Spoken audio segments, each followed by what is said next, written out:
SSC CGL 2017 में question पूछा गया था कि बलबन ने किस नीति को अपनाया था दिल्ली सल्तनत को मजबूत करने के लिए। तो वो थी लौह और रक्त नीति। और 2018 एसएससी सीएचएल में एक क्वेश्चन पूछा गया था कि बलबन ने किस संगठन को खत्म किया था। तो बलबन ने तुर्क चहलगानी को खत्म किया था, जो कि इल्तुतमिश ने शुरू की थी। और 2020 में एक क्वेश्चन पूछा गया था एसएससी सीजीएल में कि बलबन को उपाधि कौन सी मिली। तो बलबन को नायाब ए खुदा और जिल्ले लाही की उपाधि मिली थी। और एसएससी एमटीएस में एक क्वेश्चन पूछा गया था कि बलबन का पूरा नाम क्या है। तो बलबन का पूरा नाम था गयासी उद्दीन बलबन। और एसएससी सीजीएल 2016 में एक क्वेश्चन पूछा गया था कि बलबन किस वंश से था। तो बलबन था गुलाम वंश से। तो इतने क्वेश्चन जो है एसएससी सीजीएल में पूछे गए हैं। तो आज हम इस वीडियो में बलबन के बारे में पढ़ेंगे, जिससे आप लोगों का पूरा डाउट, जितने भी डाउट खत्म हो जाएंगे। इस वीडियो को करने के बाद बलबन से रिलेटेड एक भी क्वेश्चन आप लोगों से नहीं छूटेगा, इसकी गारंटी मैं देता हूँ। और अगर आप लोगों से छूट जाए तो मेरे चैनल को आप अनसब्सक्राइब कर सकते हैं। और एक बात और कहना चाहूंगा कि इस वीडियो को देखने के बाद, इस वीडियो को देखने और समझने के बाद आप लोग बलबन शासक, जो बलबन शासक था उससे रिलेटेड क्वेश्चन जरूर करें। तो चलिए स्टार्ट करते हैं इस वीडियो को। मैं बताता हूँ, मैंने जैसे फर्स्ट वीडियो बनाया था जो कि कुतुबुद्दीन ऐबक से लेकर के ऊपर नहीं, कुतुबुद्दीन ऐबक से लेकर कहाँ तक थी, तो नसीरुद्दीन तक थी। ठीक है, अब हम चल रहे हैं बलबन की ओर। गुलाम वंश में टोटल 11 शासक हुए, जिनमें से बलबन जो था वो 9वां शासक था। कौन सा? 9वां। बलबन का पूरा नाम की बात कर, बलबन का जो वास्तविक नाम था बहाउद्दीन था। और उसका वास्तविक नाम बहाउद्दीन था, और उसका एक और नाम था गयासी उद्दीन बलबन। वो खुद को इलवरी वंश का मतलब द्वितीय इलवरी वंश की उसने स्थापना की थी। तो अब बात करते हैं प्रथम इलवरी वंश की स्थापना किसने की थी। तो प्रथम इलवरी वंश की स्थापना इल्तुतमिश ने की थी। द्वितीय इलवरी वंश की स्थापना बलबन ने की। और बलबन खुद को ईरानी नायक अफगान का वंशज बताता था। ठीक है, अब बलबन आया। ठीक है, बलबन की बात करें तो बलबन जो है, बलबन को अमीर शिकार जो है बहराम शाह के समय से उपाधि मिली थी। और अमीर ए आकुर जो है मसूद शाह के समय उपाधि मिली थी। और नायाब ए मुबलिकात जो है ये नसीरुद्दीन के समय बना।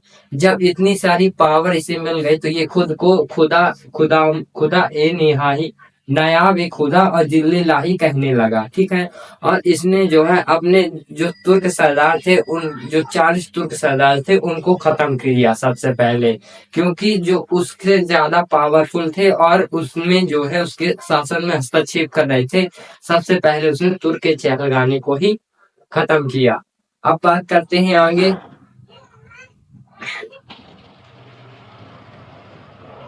बलबन जो था वो बलबन ने सिजदा, पावोस और नवरोज प्रथा शुरू की थी। बलबन ने जो है दीवान ए अर्ज बनाया था सैनिक मजबूत करने के लिए, सैनिकों के लिए एक जो पद क्रिएट किया था दीवाने अर्ज। और दीवाने अर्ज कौन था? तो उलमाद उल मुल्क था, इमाद उल मुल्क था। ठीक है, इमाद उल मुल्क। अब बात करें तो बलबन गयासीउद्दीन बलबन ने गैर इस्लामिक प्रथा चलाई थी, और इसने जो है फारसी पद्धति में अपने दरबार को आयोजित किया था। और इसके समय जो है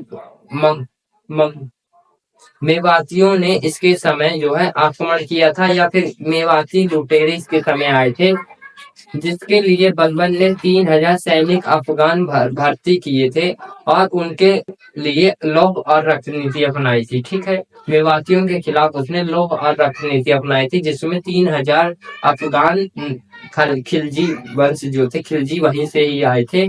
जो 3000 उसने अफगान भर्ती किए थे उसमें कुछ खिलजी भी थे। तो इसके बाद जो वंश आएगा वो खिलजी वंश है। ठीक है, अभी हम बात कर रहे हैं बलबन की। तो अब बलबन का ये सब हो गया। अब बलबन को तुगरिल बेग था जो बंगाल में था, उसने विद्रोह किया था 1279 में उसने विद्रोह किया था। तो उसके विद्रोह को दबा दिया गया। आगे दो तीन लोग तुगरिल बेग को समझाने गए, फिर उसके बाद गयासुद्दीन बलबन गया और उसको यहाँ से खत्म कर दिया। ठीक है, अब बात करते हैं बलबन के 2 पुत्र थे। कौन थे? कौन कौन से थे? तो पहला था महमूद, ठीक है। बलबन बलबन के टाइम पे यानी कि 1289 में और 1285 में मंगोल आक्रमण हुए। जब मंगोल आक्रमण हुए तो जिसमें जो है उसका बड़ा बेटा यानी कि महमूद जो था मारा गया था। और फिर बलबन ने जो है मंगोल सीमा की रक्षा के लिए जलाउद्दीन खिलजी को वहां तैनात कर दिया था, ठीक है।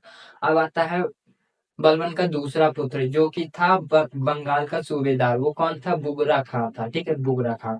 अब बलबन की मृत्यु हो जाती है 1287 में, ठीक है। अब बुगरा खां बोलता है कि मैं राजा नहीं बनूंगा, और उसका बड़ा बेटा जो होता है वो तो पहले से ही मर चुका होता है। तो अब सम्राट यानी कि राजा बनता है क्यूप्रस, नहीं, कैकुबाद। कैकुबाद कौन था? तो जो उसका बड़ा बेटा था महमूद बलबन का, उसका जो पुत्र था वो था कैकुबाद, ठीक है। उसने क्या किया था? कैकुबाद उसने क्या किया था कि उसने किलो खेरी का किला बनवाया था मंगोल आक्रमण से बचने के लिए, ठीक है। और फिर वह मुल्तान भाग गया था, मुल्तान भाग गया था, ठीक है। कैकुबाद का शासनकाल 1287 से 1289 तक था, ठीक है। अब जब वो मुल्तान भाग गया तो इसके बाद आता है क्यूप्रस। क्यूप्रस कौन है? तो बलबन के छोटे बेटे का पुत्र है क्यूप्रस, ठीक है, यानी कि बुगरा खां का पुत्र है क्यूप्रस। क्यूप्रस आता है तो क्यूप्रस को जो है जलालुद्दीन खिलजी जो है अपनी रणनीति के द्वारा उसे खत्म कर देता है। और जो है जलालुद्दीन खिलजी द्वारा खिलजी वंश की स्थापना होती है। नेक्स्ट वीडियो में हम जानेंगे कैसे खिलजी वंश आए और कैसे खिलजियों का इस खिलजी की स्थापना हुई, ठीक है। अब इस वीडियो को देखने के बाद और समझने के बाद आप बलबन से रिलेटेड कोई भी क्वेश्चन करेंगे, सभी क्वेश्चन आप लोग से बनेंगे, ये गारंटी मेरी है, ठीक है। आप कहीं अब ये क्वेश्चन जब आपने ये वीडियो देख ली है तो अब आपको इसके हैंड रिटन नोट जो है टेलीग्राम चैनल पे इजीली मिल जाएंगे, ठीक है।